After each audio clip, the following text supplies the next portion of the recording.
Okay, so once we have our account open, we can now record our screen. So what you want to do is go ahead and get everything set up the way, like everything you want to show the students, make sure you're set up and ready to go before you launch this to help you out. So if I wanted to show the kids something in Canvas, I would go to the, that's too many S's, SSO, and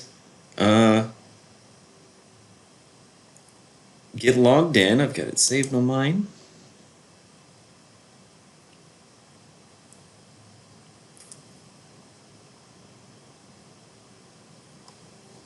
Go to Canvas.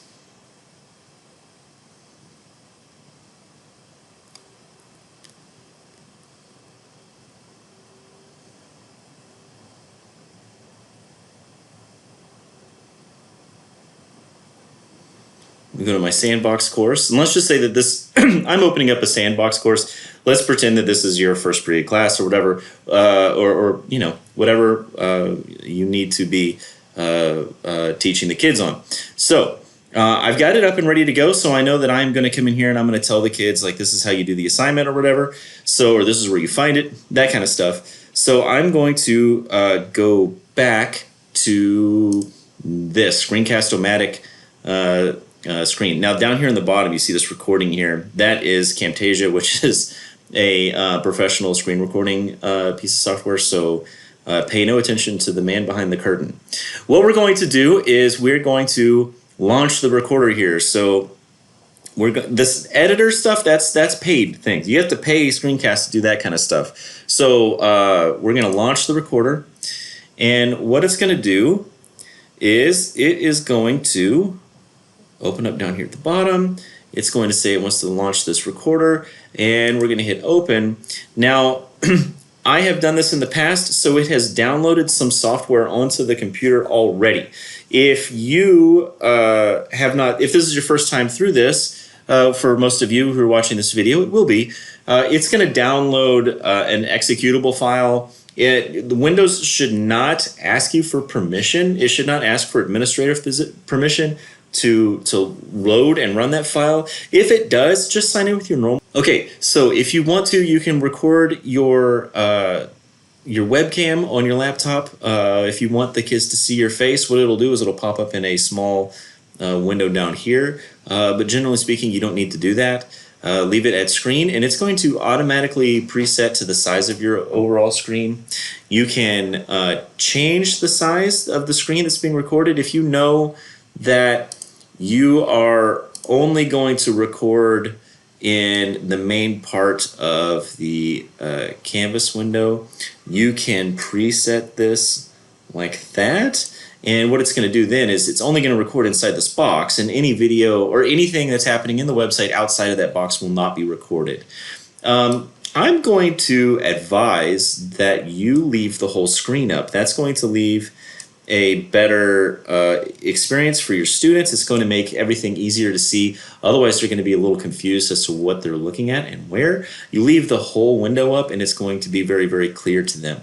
Now, with that in mind, keep in mind that you don't necessarily want information up here that the students aren't privy to see. So if you've got grades or something up in a tab, maybe close the tab before you do your screen recording, just so you don't have to run into the issue of that showing up in the video. So let's say I've got all my settings are correct. My narration looks good. The audio line isn't jumping all the way up to the red. It's also not like way down here in just the bottom two bars, so I know that it can hear me just fine. And I'm going to hit record. Once I hit record, it's going to count down from 3. Now it's recording. As soon as it says go, it's recording. So it's recording everything I'm saying and doing on the screen.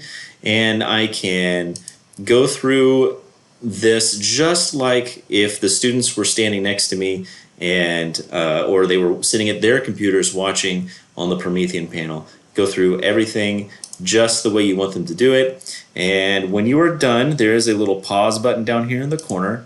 So click the pause button. It tells you how long the video was, in this case 24 seconds. I can hit play and see a preview of it. If I really screwed it up and I want to start over, I can hit the little trash can here and it'll delete and start over, or otherwise I can hit done. So once you hit done, it would be nice to edit it, but that is a premium. That's a premium thing. You can't do this for free. That's up to you. If you want to spend your money to pay for the full version, you can do that. Otherwise, basically what we're going to do is this save and upload. And then we have an option of save as a video file, Screencast-o-matic, or YouTube. I'm going to suggest that you save as a video file. And what I would say that you need to do, it's going to save it as an MP4, which is a very standard video type. Recording number 9 for me. You can change this. You can change this to whatever you want it to be. Right? And you can change where you want it to land. So for most, the default is right into documents. You can put it in your desktop for really quick access. Typically what I would do is this PC, C drive, users, my name, and then once I'm here, I have the option of OneDrive. That's a lot of steps. What I would say is just put it on your desktop and then move it into your OneDrive afterwards, just because it'll be a lot easier. It's drag and drop. In fact, I'll show you. So I'll do that. I'll put it on the desktop. I'm going to hit OK. All this is right. Now you have some options on the cursor. See how in the video it's got a big yellow circle around the cursor? That's the cursor highlight. You can turn the cursor off altogether and then things just magically change. I would not advise that. You have the option of just the cursor. So now you don't have the highlight around it. It's just a regular cursor. But I think in most cases, the highlight cursor is going to be best. It's going to help your students, especially ones who have a hard time paying attention and focusing, to follow the cursor as you're explaining things. So captions. So you can add captions. If you want to add in what it is that you were saying, you can do that. You could do the speech to text is, again, that's an upgraded thing. Leave it blank, that kind of stuff. So that's a big step. That's a lot to do. Probably there are better ways to do the captions on that. So let's just go to publish. And it's creating that file on my desktop. Pow pow, video folder path. Now, yep, done. Okay, so that is now on the desktop. So example 1 right here on the desktop. Here it is. What I want to do is I want to move this example 1 into my OneDrive so that I know it's not going to be lost. If anything happens to my computer, it's not going to go away or anything like that. So what I'm going to do is I'm going to open my File Explorer up. I've got my OneDrive here. I'm going to put this off to the side, and that gives me a half screen. All I did was I clicked and held. I'm dragging this window across to the very side. Did you notice how it does a little blink right there? And I let go, and then it makes it half screen, and it gives me an option of opening up the other windows in the other half, but I'm going to just click in this blank space, and it gives me my desktop here as a half screen.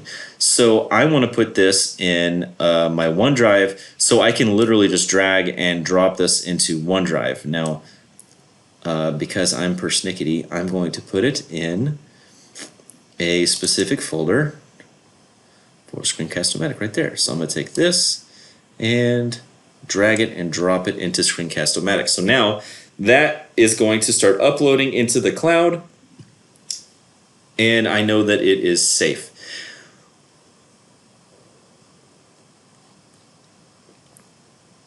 Once I have that up in the cloud and I know that it is safe, I need to share it with my students. So back here in my Canvas course, I've got a module on my homepage, and I am going to add it. So let's add a file, new file, choose a file, and then I can go to my training files, and then screencast, and then example 1, open up. Okay, it's going to go under course files, indentation, add item. And there you go, example 1. And this is the example, so I'm going to, whoa, look out. I got a new mouse, so I'm still learning. And I'm going to slide it up to the top. So now this example 1 is at the very top. It's going to be the first thing the kids come across when they see this home screen. It was that simple. It's a little plus, add a file, change this over to file, right, from assignment to file, and then navigate to the file, and then add item. So there's really nothing to it. Easy peasy. Now the kids can see it.